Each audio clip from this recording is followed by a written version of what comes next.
Čaute, mám tu pre vás super tip, ako môžete jednoducho odstrániť vodoznaky z rôznych obrázkov. Ja som si pripravil dva takéto obrázky, na ktorom si podávajú ruku a druhý obrázok, na ktorom je takto oceán. Kto nevie, čo je to vodoznak na obrázku, tak je to väčšinou nejaký takýto buď prehliadny text, alebo nejaké takéto čiary a podobné veci, ktoré vám vlastne sa snažia zabrániť, aby ste tento obrázok bez platenia nejako nemohli používať. Chcel by som povedať, že nikoho nenabádam k tomu, aby takto kradol obrázky k nejakým komerčným účelom, ale myslím si, že keď tieto obrázky bude niekto používať napríklad v nejakej školskej prezentácii alebo takto, tak je to za mňa v poriadku. Ja tu mám otvorenú stránku watermarkremover.io, inak existuje aj aplikácia na Google Play, ale my sa zameriame na webovú stránku a čo tu stačí urobiť je takto vlastne zobrať si akýkoľvek obrázok s vodoznakom a posunúť ho myškou takto na stránku. Tu sa vlastne tento obrázok začne nahrávať a dostaneme takýto krásny výsledok. Ako môžete vidieť, tak to je vlastne originálny obrázok a tu je s odstráneným vodoznakom. Výsledok tu ďalej môžeme aj ohodnotiť, aby sme zlepšili vlastne tento algoritmus, takže ja tu dám usmievajúceho smajlika, pretože s týmto výsledkom som pomerne spokojný a obrázok si môžem jednoducho stiahnuť. Pri tomto obrázku, ktorý bol pomerne zložitý, môžeme vidieť, že nám to odstranilo pekne tieto ikonky vlastne foťáku a aj niektoré texty, ale čo sa týka niektorých čiar, tak tie tu zostali, napríklad tu zostala nejaká čiara, aj tu zostala čiara na batohu a takéto menšie nedostatky, aj tu je čiara, môžeme tieto nedostatky aj ručne odstrániť. Na to odporúčam stránku photopea.com, čo je akýsi Photoshop v prehliadači a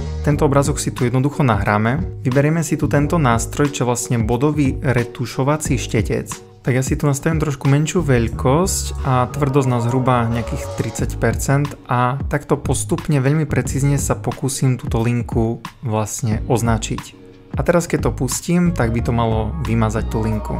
Nie je to úplne dokonalé, ale určite lepšie ako tam tú linku nechať. A takto to robíme vlastne všade. Tak, a keď sme s obrázkom spokojní, tak si ho môžeme jednoducho uložiť a stiahnuť. Keď si obrázky pred a po porovnáme teraz, tak už tu nemáme žiadne chyby a vodoznak sa nám podarilo úplne odstrániť. Môžem vyskúšať ešte aj ten druhý obrázok, ako to zvládne. No a tu nám to odstránilo tie nadpisy úplne krásne všade. Zvládlo to perfektne aj pri takýchto ťažkých miestach, kde je napríklad nejaký mrak a podobne. Jediný nedostatok, čo tu je, tak vľavo dole máme takéto číselné ako keby označenie, ktoré to nevymazalo. Takže to môžeme opäť nahrať do Photopei a opäť pomocou retušovacieho šteca to jednoducho označíme a malo by nám tento text vymazať.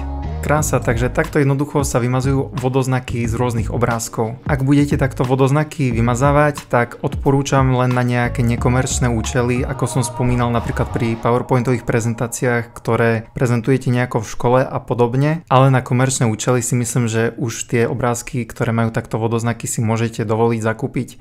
Takže ja vám ďakujem, snáď vám to pomohlo a zase pri nejakom ďalšom tipe. Čaute.